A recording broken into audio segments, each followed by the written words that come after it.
Ah oui, oui, Onel Mala, voilà, moi c'est Dadji Herman, plus que vainqueur. Je suis très content de, voilà, de faire cette lecture avec vous. Romains chapitre 15, je m'excuse d'abord pour ce retard, Voilà, il est quelle heure même? Il est 10h43, donc il est 12h chez vous. Beaucoup sont au travail et beaucoup sont peut-être occupés. Vous allez regarder en rediffusion, vous qui êtes occupés. Je me sers de mon Facebook pour enregistrer l'émission et puis je la balance sur sur la chaîne Plus que Vainqueur, mon YouTube. Voilà. Alors vous qui êtes là, je vous salue. Je vois Karel Miracle, Yolande Nguessan, Félicité Lebaramo qui regarde, Mathilde, Bobby, Jules, Maurice, Hortense Kwame. Ok, donc que Dieu vous bénisse.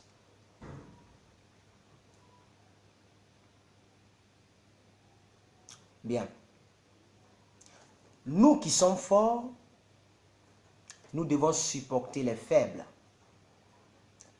Nous qui sommes forts, nous devons supporter les faiblesses de ceux qui ne le sont pas. Et ne pas chercher ce qui nous plaît.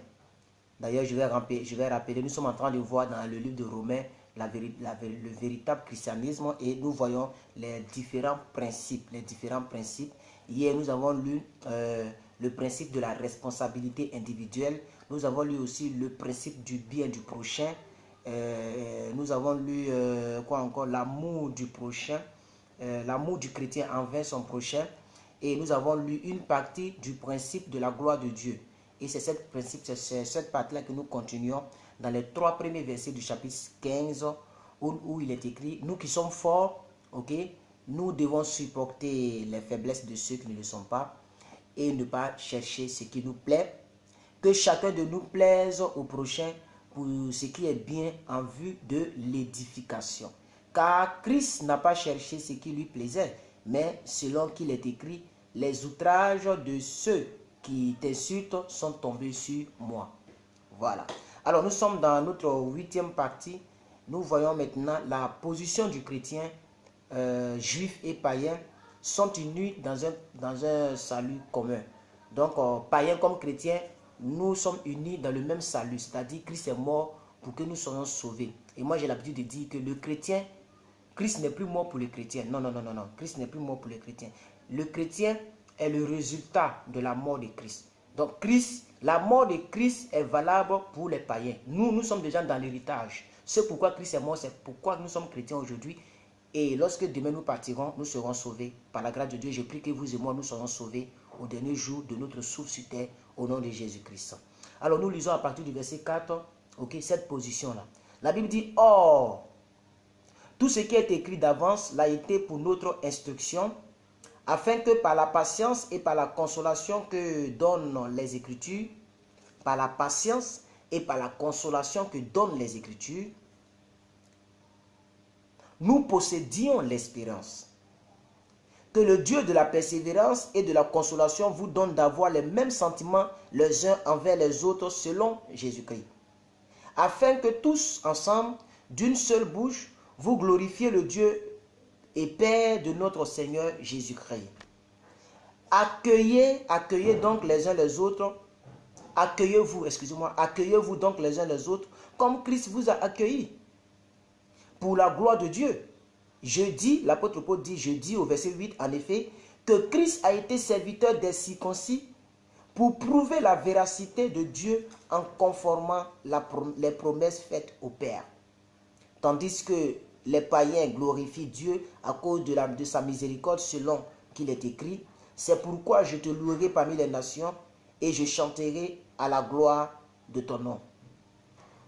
Il est dit encore, nous sommes au verset 10, chapitre 15, il est dit encore, nation, réjouissez-vous avec son peuple.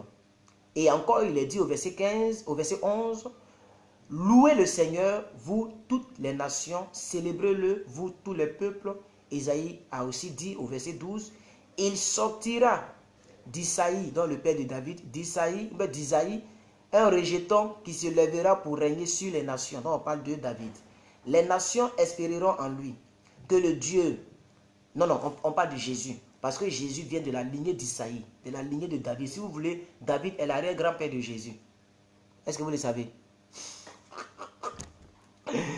Verset 13, que le Dieu de l'espérance vous remplisse de toute joie et de toute paix dans la foi, afin que vous abondiez en espérance par la puissance du Saint-Esprit. Voilà, donc humainement, corporellement, Jésus vient de la lignée de David. C'est pourquoi lorsque Bartimée a crié, il n'a pas dit « Fils de Dieu très haut ». Non, il est parti directement, vous voyez, humainement, puisque Bartimée n'était pas né de nouveau. Il a dit « Fils de David ». Vous voyez maintenant? C'est bon. Alors, nous sommes dans la conclusion de ce livre. Je ne sais pas si ça... Ah, le livre est fini. Waouh! Donc, nous sommes dans la dernière partie, la conclusion. La conclusion parle de la manifestation de l'amour du chrétien. La manifestation de l'amour chrétien. La manifestation de l'amour chrétien. C'est l'amour qui caractérise le chrétien. Alléluia. Oui. Alors, il est mis dans mon passé, ça c'est une Bible d'études bibliques. Il est écrit ici. Paul parle de son prochain voyage à Jérusalem, virgule, à Rome, virgule, et en Espagne. Ce n'est pas un autre Espagne, c'est même Espagne, c'est même Rome que vous connaissez là. Rome, c'est Italie, ok? All right. Nous sommes au verset 14 du chapitre 15. Pour ce qui vous concerne, donc il parle de nous les chrétiens, pour ce qui vous concerne, mes frères, voilà. Je suis moi-même persuadé que vous êtes pleins de bonnes dispositions, remplis de toute connaissance. C'est très important. C'est pourquoi moi je lis la Bible chaque 2 ans. Parce que je dois être rempli de toute connaissance. Et il n'y a pas une connaissance plus supérieure que celle que donne la Bible. Très important. Alors je reprends le verset 14, c'est très important. Pour ce qui vous concerne, mes frères, je suis moi-même persuadé que vous êtes pleins de bonnes dispositions, remplis de toute connaissance et capables de vous exhorter les uns les autres. Et c'est ce que je fais sur ma page officielle. Quand je prêche et les gens sont édifiés. Il faut que ma connaissance me pousse à exhorter quelqu'un d'autre qui sera édifié. Vous voyez un peu? Et c'est ce que nous devons faire les uns les autres. La Bible dit, hein, exhortez-vous réciproquement. Que le faible pousse le fort. Que le fort pousse le faible. Alléluia. C'est pourquoi Jésus a posé la question, est-ce que 2 aveugles peuvent-ils marcher ensemble? Est-ce qu'ils ne vont pas tomber ensemble dans la fossée? Est-ce que vous voyez un peu? C'est bon. Verset 15, chapitre 15, verset 15, le livre de Romains. Cependant, à certains égards, je vous ai écrit avec une sorte de hardiesse, comme pour vous réveiller vos souvenirs à cause de la grâce que Dieu m'a faite. D'être ministre de Jésus-Christ parmi les païens, je m'acquitte du divin service de l'évangile de Dieu, afin que les païens lui soient une offrande agréable, étant sanctifiés par le Saint-Esprit. J'ai donc sujet de me glorifier en Jésus-Christ pour ce qui regarde les choses de Dieu, car je n'oserais pas mentionner une chose si Christ ne l'a pas faite par moi pour amener les païens à l'obéissance par la parole et par les actes. Verset 19. Par la puissance des miracles et des prodiges, et par la puissance de l'Esprit de Dieu, ainsi, depuis Jérusalem, les pays voisins jusqu'à Illyrie, j'ai abondamment répandu l'évangile de Jésus-Christ. Et je me suis fait honneur d'annoncer l'évangile là où Christ n'avait point été nommé. Ça, c'est très important. Là où Christ n'est pas arrivé, là, c'est là que nous devons arriver. Donc si Christ n'est pas arrivé dans ton pays, moi je suis en train d'arriver là-bas par un petit live que nous faisons. Amen. Yes. Verset 20. Et je me suis fait honneur d'annoncer l'évangile là où Christ n'a point été nommé, afin de ne pas bâtir sur le fondement d'autrui, selon qu'il est écrit, verset 21. Ceux à qui il n'a point été annoncé verront, et ceux qui n'en avaient point entendu parler comprendront. C'est ce qui m'a souvent empêché d'aller vers vous. Vous voyez, ici il parle aux chrétiens. Si je ne suis pas venu beaucoup vers vous, les chrétiens, c'est parce que je devais annoncer l'évangile à ceux qui n'ont pas encore entendu parler de Jésus. Voilà ce qu'il dit. Nous sommes au verset 22. C'est ce qui m'a souvent empêché d'aller vers vous. Mais maintenant, n'ayant plus rien qui me retienne dans ces contrées, et ayant depuis plusieurs années le désir d'aller vers vous, j'espère vous voir en passant, que je me rendrai en Espagne, Au fait, quand on dit les épîtres, ce sont des lettres que l'apôtre Paul écrivait. Il faut comprendre ça aussi. Donc, je reprends le verset 24. J'espère, oui, j'espère vous voir en passant quand je me rendrai en Espagne et j'y ai être accompagné par vous après que j'aurai satisfait en partie mon désir de me trouver chez vous. Maintenant, je vais à Jérusalem pour le service des saints. Car la Macédoine et l'Achaïe ont bien voulu s'imposer sur une contribution en faveur des pauvres parmi les saints de Jérusalem. Elles l'ont bien voulu et elles le leur devaient. Car si les païens ont eu part à leur avantage spirituel, ils doivent aussi les assister dans les choses matérielles. Dès que j'aurai, verset 28, Romains 15, 28, dès que j'aurai terminé cette affaire et que je leur aurai remis ces dons, donc la transmission des dons par les impositions des mains, je partirai pour l'Espagne et je passerai chez vous. Je sais qu'en allant chez vous, vers vous, c'est avec une pleine bénédiction de Christ que j'irai.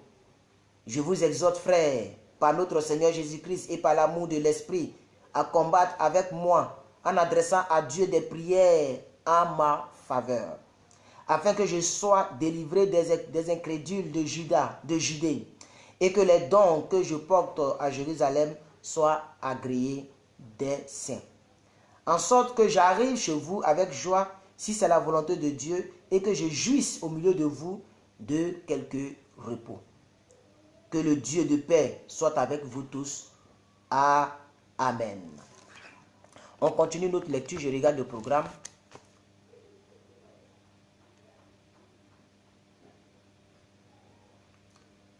Attendez, je vais désactiver le Wi-Fi pour ne pas que ça agisse de l'autre côté. Nous sommes dans Proverbe 17, 5. Proverbe 17, 5, verset 7. Proverbe 17, 5, verset 6. Excusez-moi.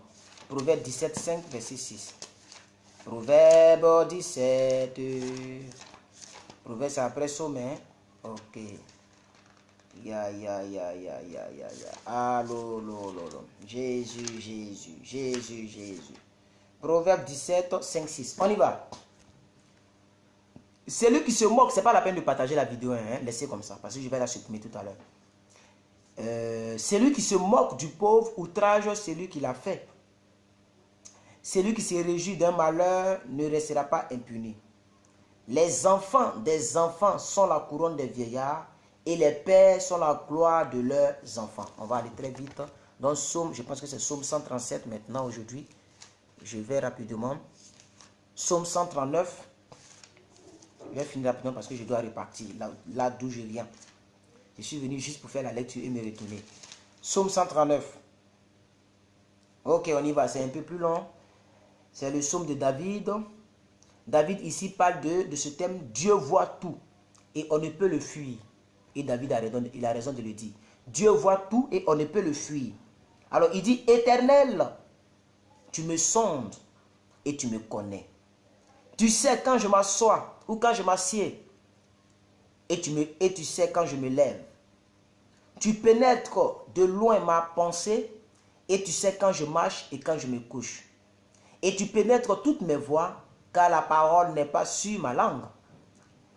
Que déjà, ô Éternel, tu la connais entièrement, c'est-à-dire avant même que la parole soit sur la langue de David, avant que David ne parle, Dieu connaît déjà ce que David va dire. C'est ce qu'il est en train de dire dans ce psaume. Au verset 5, il dit, tu m'entoures par derrière et par devant, et tu mets ta main sur moi. Une science aussi merveilleuse est au-dessus de ma portée. Elle est trop élevée pour que je puisse la saisir. Où irai-je loin de ton esprit? Où fuirai-je loin de ta face? Si je monte aux cieux, tu es là. Si je me couche au séjour des morts, te voilà. Si je prends les ailes de l'aurore et que j'aille habiter à l'extrémité de la mer, là aussi, ta main me conduira et ta droite me saisira. Et si je dis, au moins les ténèbres me couvriront, la nuit deviendra lumière autour de moi. Même les ténèbres ne sont pas obscures pour toi. La nuit brille comme le jour et les ténèbres comme la lumière. C'est toi qui as formé mes reins et c'est toi qui m'as tissé dans le sein de ma mère. Je te loue de ce que je suis une créature si merveilleuse. Tes œuvres sont admirables et mon âme le reconnaît bien. Mon corps n'était point caché devant toi lorsque j'ai été fait dans un lieu secret, tissé dans les profondeurs de la terre. Quand je n'étais qu'une masse infâme, tes yeux me voyaient. Donc il était à l'état sperme, liquide. Dieu savait comment il allait être. Dieu savait que ma tête allait être rectangulaire et que j'allais être tel que je suis. Quand j'étais encore sous forme liquide. Non, David parlait. Waouh. Verset 16, je reprends. Quand je n'étais qu'une masse informe, tes yeux me voyaient et sur ton livre étaient tous inscrits les jours qui m'étaient destinés avant qu'aucun d'eux n'existe. Que tes pensées, ô Dieu, me semblent impénétrables, que le nombre en est grand. Si je les compte, elles sont nombreuses que les grains du sable. Je m'éveille et je suis encore avec toi. Ô Dieu, puisses-tu faire mourir le méchant, homme de sang, éloignez-vous de moi. Ils parlent de toi d'une manière criminelle et ils prennent ton nom pour mentir, eux qui sont tes ennemis. Éternel, n'aurais-je pas de la haine pour ceux qui te haïssent? N'aurais-je pas du dégoût pour ceux qui se lèvent contre toi? Nous sommes au verset 22, Psaume 139, verset 22. Nous finissons tout à l'heure. Je les ai d'une parfaite haine, Ils sont pour moi des ennemis. Sonde-moi, ô Dieu, et connais mon cœur. Éprouve-moi et connais mes pensées. Regarde si je suis une mauvaise voie et conduis-moi sur la voie de l'éternité. Alors, on finit cette lecture en lisant maintenant l'histoire des rois. Nous sommes dans 2 Rois chapitre 3.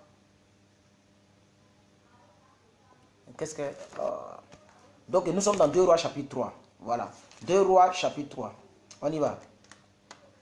2 Rois chapitre 3. Le livre des rois est situé juste avant Chronique. 2 Rois chapitre 3. Peuple de Dieu. 2 Rois chapitre 3. Excusez-moi, je vérifie. Aujourd'hui est le 21 juin. 2 Rois chapitre 3. Et après nous lisons les 17 premiers versets du chapitre 4. Donc 2 Rois chapitre 3 d'abord. All right. Hier nous avons lu que Élie, le prophète, le Tishbite, a été enlevé par Dieu. Il n'a pas connu la mort corporelle.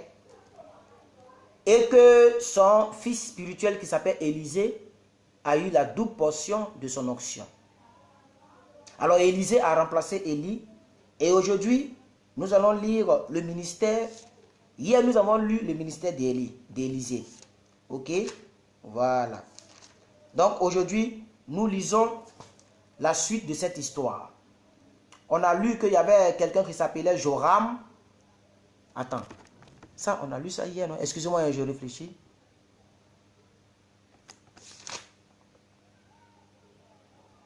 Ok, on y va, c'est ça. Ok, chapitre 3, verset 1. Joram, fils d'Akab, régna sur Israël à Samarie la 18e année de Josaphat, roi de Juda, et il régna 12 ans. Il fit ce qui est mal aux yeux de l'Éternel, non pas toutefois comme son père et sa mère, il renversa les statues de Baal que son père avait faites. S'il vous plaît, qui a suivi la lecture d'hier? On dirait maman m'a donné, elle m'a donné le même programme. On a lu ça, non? Est-ce qu'on n'a pas lu ça? Attends, je regarde.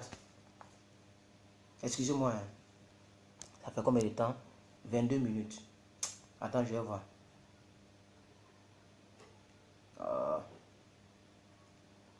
J'ai comme l'impression qu'on a lu ça.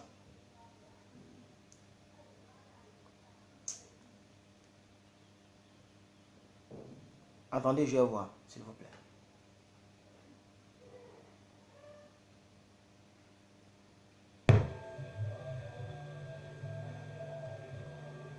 Ok, on a lu...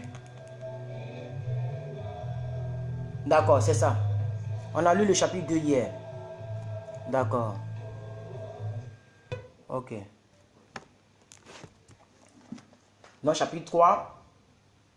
Ceux qui ne savent pas où nous sommes, ce que nous faisons, c'est pas la peine de rester. Hein, vous pouvez partir, ok? Parce que là, vous êtes totalement dépaysé. Voilà. Et cette vidéo ne restera pas. Je vais la supprimer. Voilà. Donc, c'est comme ça. Ok, donc Joram, il fit ce qui est mal aux yeux de l'Éternel, non pas toutefois comme son père et sa mère, il renversa les statues de Baal que son père avait faites, mais il se livra au péché de Jéroboam, fils de Nébat, qui avait fait pécher Israël et s'en était détourné. Mécha, roi de Moab, posséda des troupeaux et il payait au roi d'Israël un tribut de 100 000 agneaux et de 100 000 béliers avec leur laine. À la mort d'Akab, roi de Moab, se révolta contre le roi d'Israël. Le roi Joram sortit alors de Samarie et passa en revue tout Israël. Il se mit en marche et il fit dire à Josaphat, roi de Juda, le roi de Moab s'est révolté contre moi. Veux-tu venir avec moi pour attraper Moab? Josaphat répondit, j'irai moi comme toi, mon peuple. J'ai dit, on a déjà lu ce truc-là. Oh, ça me met. On a déjà lu cette histoire-là, s'il vous plaît. On a déjà lu cette histoire. Pourquoi elle est revenue dessus dans le programme?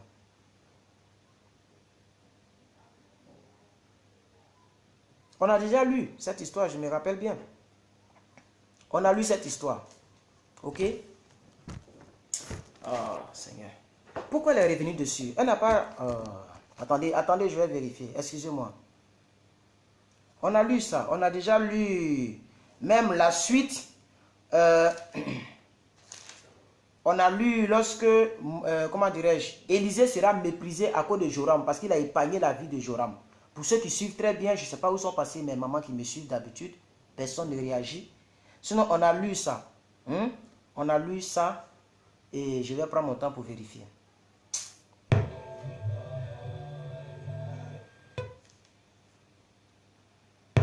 Excusez-moi, je vais voir si c'est mon portable. Le fidèle doit composer avec l'esprit de son père. Tu dois savoir l'appel de ton père spirituel. L'onction d'Élisée qui s'est manifestée, c'est l'onction de son père Élie. C'est le Dieu d'Élie qu'il a invoqué là. Tu as quel père spirituel? Quel Dieu il prie? Je vais voir un peu où nous avons lu hier. Chauve, monte, chauve. Élisée était chauve en fait. Il se retourna pour les regarder et les maudit au nom du Seigneur. Vous avez vu? Voilà. Il maudit les enfants. Voilà. Donc je vais chercher cette partie-là. Parce que c'est la fin de la lecture d'hier. Donc nous sommes arrêtés où Élisée a maudit les enfants qui se sont moqués de lui. En disant qu'ils sont chauves.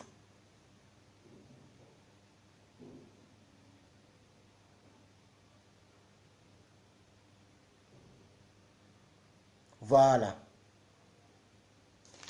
Je cherche. Excusez-moi. C'est pas moi qui donne les programmes. C'est Maman Chris. Je lui donne les programmes et puis elle me dévique ça. Donc là, je n'aime pas me dire relire.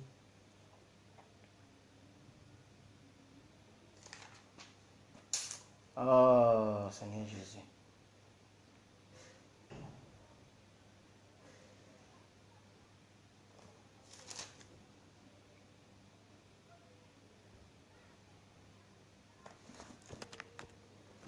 Ah, vraiment, c'est pas vrai.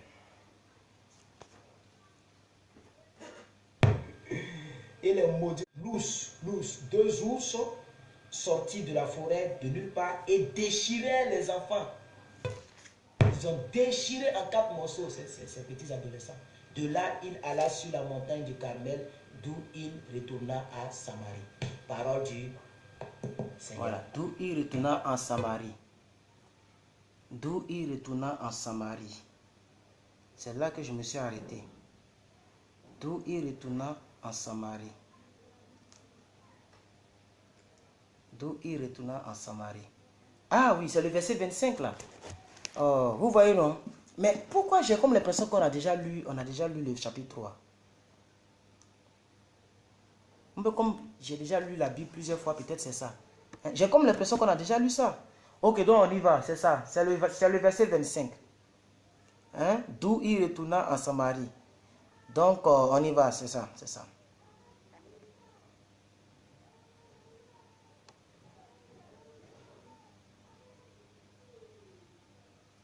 Mais j'ai comme l'impression que j'ai déjà lu cette histoire-là. Pourquoi? Pourquoi c'est bizarre que c'est comme ça? Je comprends pas.